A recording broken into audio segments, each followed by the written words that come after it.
신명기는 모세 오경의 마지막이에요.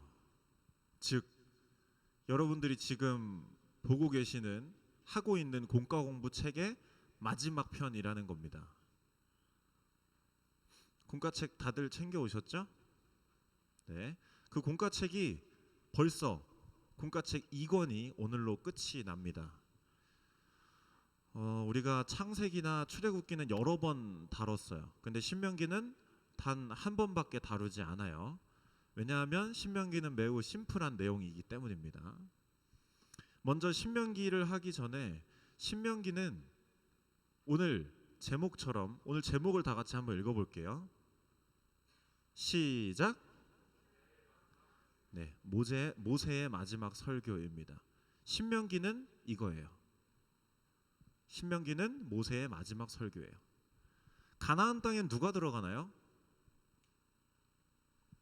누가 들어가요? 가나안 땅은? 이스라엘 백성들이 들어가잖아요. 1세대랑 2세대가 있는데 누가 들어갈까요? 2세대가 들어가잖아요. 그런데 여기서 문제가 한 가지 생깁니다. 무슨 문제가 생길까요? 2세대가 가나안 땅에 들어가는데 문제가 하나 생겨요. 무슨 문제가 생길까요? 뭐라고요? 지도자가 없다. 지도자는 있어요.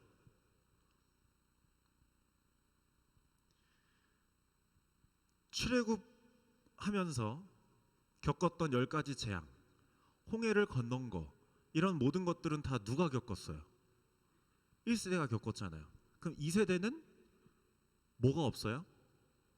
그간의 경험들이 없어요. 그렇잖아요. 그리고 심지어 1세대는 실패하고 다 죽어요. 올바른 가르침을 전수해 주지 못했어요. 그러니까 2세대한테는 뭐가 필요해요? 뭐가 필요해요? 어떤 교과서, 지침서가 필요하잖아요. 그게 바로 오늘 신명기예요. 신명기, 말 그대로 새로운 명령을 담은 책이에요.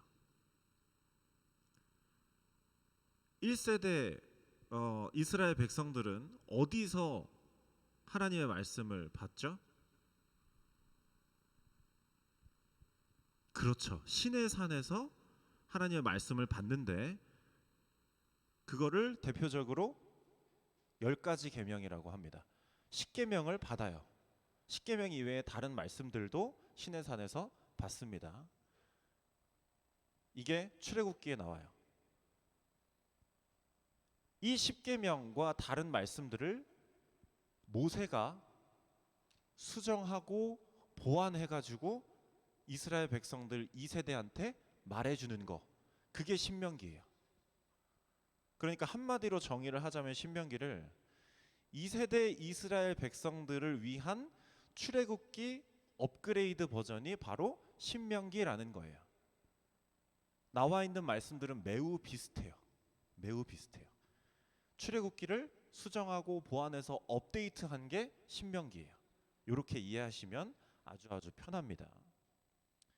그래서 아주 재밌는 구절이 하나 있는데, 저만 재밌을 수도 있는데, 신명기 1장 2절에 한번 가봐 주시기 바랍니다. 신명기 1장 2절. 1장 2절을 보면 호렙산에서 세일산을 지나 가데스 바네아까지 10하루길이었더라라는 말이 있는데, 이 말이 왜 들어가 있을까요? 이 말은 무슨 뜻이냐면 출애굽에서 가나안 땅까지 10하루길이다라는 말이에요. 이 말을 모세가 2세대한테 왜 하냐면 10하루길인데 1세대는 몇 년 걸렸어요? 40년 걸렸잖아요. 그러니까 2세대 너네는 1세대처럼 하지 말아라 라는 말이 신명기의 시작인 거예요. 여기 10하루길이면 오는 길이다. 근데 1세대 40년 걸렸다. 왜 40년 걸렸냐면 여러 가지 잘못들로 인해서 걸렸다라고 신명기에서 쭉 이야기하고 있는 거예요. 그게 신명기의 말씀입니다. 그래서 오늘은 신명기의 가장 핵심인 말씀이 10장에 나와 있는 거예요. 네, 괜찮습니다. 마지막으로 2세대한테 모세가 신명기를 얘기해 주면서 가장 하고 싶었던 말이 오늘 말씀이에요. 오늘 10장 12절 13절을 한번 봅시다. 제가 읽어 드릴게요. 눈으로 따라오세요. 이스라엘아, 지금 주 너의 하나님이 너희에게 원하시는 것이 무엇인지 아느냐? 주 너희의 하나님을 경외하며 그의 모든 길을 따르며 그를 사랑하며 마음을 다하고 정성을 다하여 주 너의 하나님을 섬기며 너희가 행복하게 살도록 내가 오늘 너희에게 명하는 주 너희 하나님의 명령과 규례를 지키는 일이 아니겠느냐라고 나와 있습니다. 여기서 모세는 뭐랑 뭐를 지키라고 해요? 뭐랑 뭐를 지키라고 해요? 명령과 규례를 지키라고 합니다. 이거는 결국 한 단어로 요약하면 뭐예요? 뭘 지켜라? 뭘 지켜라? 율법을 지켜라 라는 말이에요. 모세는 너네 율법 잘 지켜라, 십계명 하나님께서 내려주신 말씀들 잘 지켜라 라고 하는 말이 이 모세의 이야기입니다. 그러면 율법이 뭐예요, 여러분? 율법은 뭐예요? 제가 그때 말씀 한번 드렸었죠. 율법은 하나님이 어떤 의도로 주셨다고요? 이거라도 지켜라. 이거 지키면 구원받는다예요? 이거라도 지켜라예요? 이거라도 지켜라. 이거 다 지킨다고 구원받는다? 아니다. 이건 지켜라 라는 말이 하나님의 말씀이에요. 그러니까 이 말을 다른 말로 조금 번역을 해보자면 이 율법은 목적이 아니라는 뜻이에요. 하나만 넘겨주세요. 율법은 이스라엘 백성들이 지켜야 되는, 도달해야 되는 최종 목표가 아니라는 뜻이에요. 예를 들어서 설명해 드릴게요. 지금 여러분들이 학원에서 배우는 건 수학 문제를 열심히 푸는 거, 또 영어 단어를 열심히 외우는 거잖아요. 그렇죠? 주중에 계속 그런 거 하고 있었잖아요, 여러분들. 오늘도 하고. 그게 여러분 목표인가요? 나는 세상에서 영어 단어를 제일 많이 아는 사람이 될 거다, 수학 문제를 제일 잘 푸는 사람이 될 거다 하는 게 목표가 될 수 있어요? 아니죠. 그것을 통해서 뭐 하는 거예요? 좋은 성적을 통해서, 또 좋은 성적을 통해서 더 나은 삶을 목표로 하는 거잖아요. 그 과정 중간에 있는 게 수학 문제, 영어 단어 많이 외우는 거잖아요. 동일하게 율법도 그 중간 어디 단계에 있다라는 거예요. 율법을 잘 지키는 것을 통해서 결국 무슨 목표? 하나님을 잘 믿는 것, 하나님을 사랑하는 게 결국 최종 목표다라는 거예요. 율법을 잠깐 볼까요? 성경책 맨 뒤에 보면 십계명들이 나와 있잖아요. 십계명의 10번째 계명이 뭐예요? 내 이웃의 집을 탐내지 마라. 탐내지 마라라가 십계명의 마지막 말씀인데, 이 말씀에 안 걸려 넘어지는 사람이 있나요? 뭘 탐하지 않을 수 있어요? 마음으로? 없어요. 율법은 애초에 다 지키지 못하게 만들어진 게 율법이에요. 애초에 다 못 지켜요. 율법의 역할, 율법은 어떻게 우리한테 작용하냐면 죄를 깨닫게 하는 도구예요. 그러니까 율법을 보면 내가 못 지키는 것들이 수두룩 빽빽이잖아요. 그럼 내가 이것도 못 지키고 이것도 못 지키고 이것도 못 지켜요. 그러면 어떤 감정을 내가 가지게 돼요? 죄책감. 아, 나는 죄인이구나. 이거에 도달하지 못하는구나. 그러면 그 죄를 해결할 수 있는 유일한 분은 누구예요? 하나님이겠죠. 그러면 죄를 깨닫게 하는 율법을 통해서 우리는 누구를 생각해야 된다라는 거예요? 하나님을 생각해야 된다라는 거예요. 그러니까 죄를 깨닫게 하는 도구가 율법인데, 죄를 깨닫게 함으로 하나님을 의지하게 하는 게 이 율법의 최종 목표다라는 거예요. 그러니까 율법은 우리한테 이렇게 말하고 있는 거예요. 율법 다 지키면 너네 천국 간다 라고 말하는 게 아니라 율법 다 지켜라. 그런데 다 못 지키지? 죄가 느껴지지? 스스로 죄인이라는 게 느껴지지? 그러면 하나님한테 가라 라고 말하고 있는 게 율법이다 라는 겁니다. 그래서 로마서에 보면 율법의 기능이 나와 있어요. 로마서 3장 20절에 나와 있는데 율법으로는 죄를 깨달음이니라 라고 나와 있습니다. 죄의 역할이, 율법의 역할이 성경에는 분명하게 나와 있다. 그런데 이스라엘 백성들은 결국 이 율법에 과몰입을 해요. 그래서 율법을 지키지 않으면 천국을 가지 못한다라고 과몰입해버려요. 그래서 결국 누구까지 죽여요? 율법을 어겼다는 이유로 예수님까지 죽이죠. 그래서 신약에서 바울이 이 율법에 대해 아주 쉽게 설명하고 있는 부분이 있어요. 어떻게 설명을 하고 있냐면 이것도 로마서 7장에 나오는데 한 여자가 있습니다. 한 여성이 지금 남편과 살고 있어요.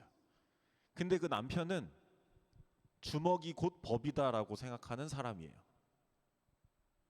그러면 그 남편과 함께 살아가는 이 여성은 집안의 법을 지키지 않으면 남편이 뭘 써요? 주먹을 써요. 그러면 그 법을 지키게 되죠. 왜 지키게 돼요? 주먹이 무서워서. 그리고 하지 말아야 되는 것들을 안 하죠. 뭐가 무서워서? 주먹이 무서워서. 그런데 그 폭력이 법이라고, 주먹이 곧 법이다라고 생각하는 그 전 남편이 죽어요. 죽은 다음에 새로운 남자를 만나면 그건 간음이에요? 아니죠. 괜찮은 거예요. 그래서 죽고 나서 새로운 남자를 만나는데 이 새로운 남자는 서로 사랑하는 법을 가르쳐주고 여자를 매우 매우 사랑해줘요. 그러면 이 여성은 똑같은 법을 지키면서 살아가는데 강제적으로 지키게 될까요? 자발적으로 지키게 될까요? 자발적으로 지키게 돼요. 왜? 사랑하니까 이 사람이 좋아하는 걸 해줘야지. 사랑하니까 이 사람이 싫은 거 안 해야지. 자발적으로 지키게 된다라는 거예요. 여기서 전 남편은 율법이고 새로운 남편은 예수님이에요. 전 남편이 어떻게 됐다고요? 죽었다고요. 법은 똑같이 있지만 이 여성은 이 법을 자발적으로 지키게 됐다고요. 누구 때문에? 나를 사랑하는 새로운 남편 때문에. 그러니까 여기서 바울이 반드시 이야기를 하고 싶은 건 뭐냐면 율법은 내가 하나님을 믿으면서 자발적으로 믿게 되는 것이지 목표가 될 수 없다라는 말을 바울은 우리한테 하고 있는 거예요.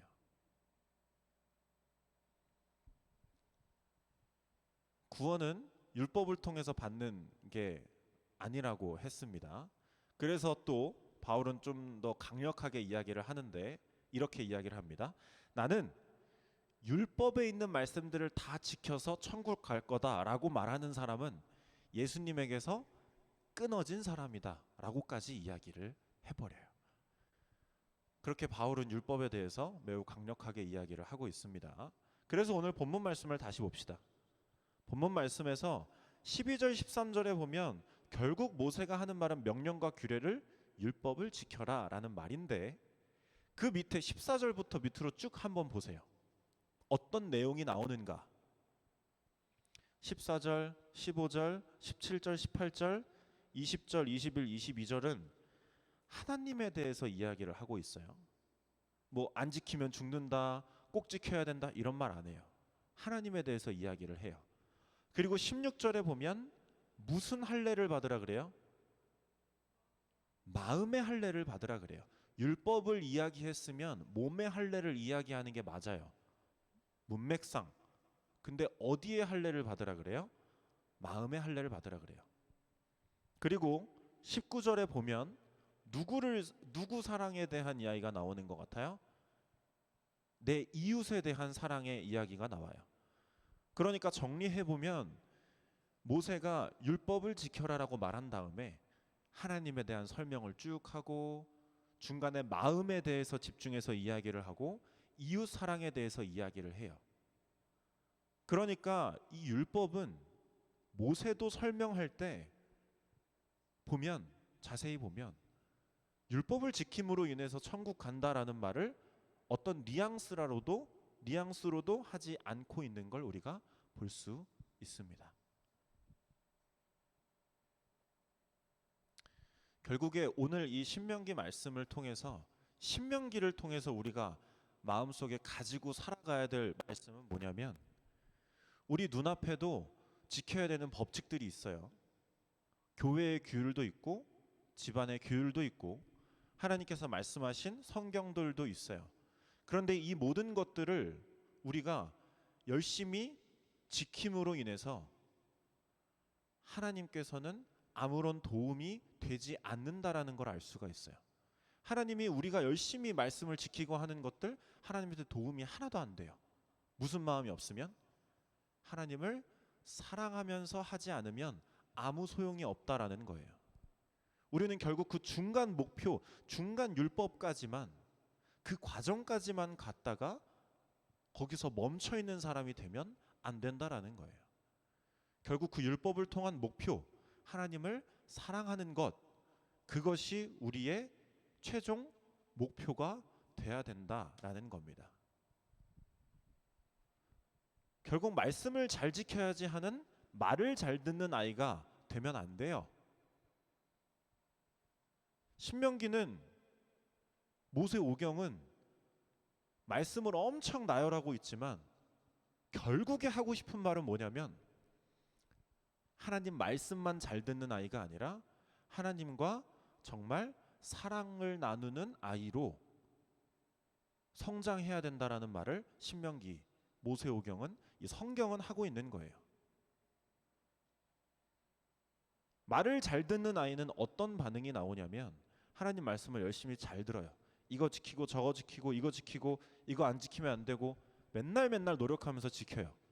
그러다가 하나님이 내 뜻과 다른, 아주 결정적인 순간에 내 뜻과 다른 말씀을 하시면, 내가 이 말씀들을 다 지켰는데 어떻게 이러실 수 있어요? 라고 불만을 토로하게 돼요. 하지만 하나님과 정말 사랑하는 관계를 맺고 있는 사람은 하나님 무슨 의도시지? 어떤 마음이시지? 하나님의 마음을 생각하게 된다고요. 우리는 일방적으로 하나님한테 주세요 하는 관계가 아니에요. 그러면 예수님이 죽으시지도 않으셨죠. 결국에 여러분이 하나님 앞에서 교회 올 때 어떤 삶을 살아야 되냐면, 하나님 말씀 잘 듣겠습니다. 저 어려움 지켜주세요. 이겨주세요. 결국 이 말은 뭐냐면, 내가 더 이상 하나님한테 기도하지 않게끔, 내가 더 이상 하나님의 필요 없게끔 해주세요라는 말이랑 똑같은 거예요. 하나님이 다 들어주셔서 우리 삶이 평안하면 하나님이 필요 없어져요. 그런 믿음을 가진 사람은, 그런 믿음이 아니라 하나님과 사랑하는 관계를 같이 맺으면서 살아가는 것을 하나님은 원하고 계시는 거예요. 그렇기 때문에 이렇게까지 희생을 하시는 거고요. 그래서 여러분들이 잘 기억했으면 좋겠습니다. 삶의 어떤 이 모든 스타일, 삶의 모습을 바꿨으면 좋겠어요. 다시 생각했으면 좋겠어요.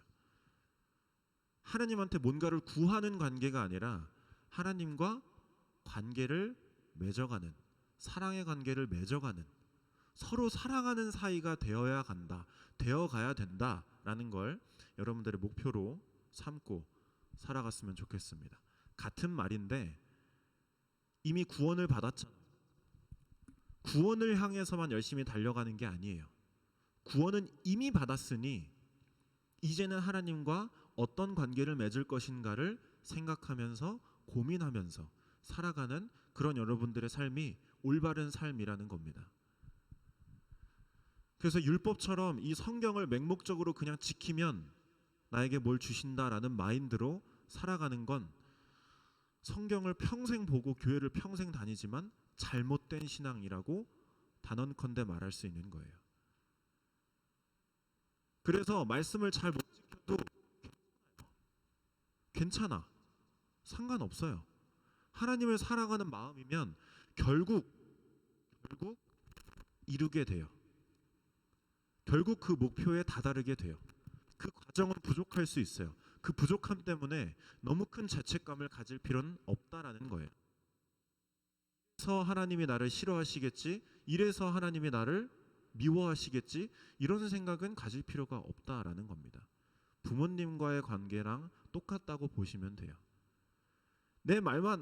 부모님 말만 잘 지키면, 잘 안 지키면 아들이 아니고 딸이 아니고, 잘 지키면 내 딸이고 내 아들이고가 아니잖아요. 하나님과의 관계도 동일하다고 생각하시면 됩니다. 그래서 여러분들의 관계가, 하나님과의 관계가 어떤 관계인지를 잘 고민해 보시고, 어떤 관계로 나아갈 것인지도 잘 고민하시면서 여러분들의 목표 지점을 바꿔보는 그런 여러분들의 삶이 되기를 간절히 소망합니다. 기도하겠습니다. 사랑의 하나님, 우리가 하나님께 이 말씀을 들으면서 또 하나님이 허락하신 우리 삶을 살면서 바보처럼 하나님한테 원하기만 하는 그런 이기적인 사람이 되지 않게 하여 주시옵소서. 우리의 신앙은 하나님과 동등한 관계에서 서로 사랑하며 지내는 관계입니다. 그러한 관계로서 우리의 삶을 살아갈 수 있도록 하시고,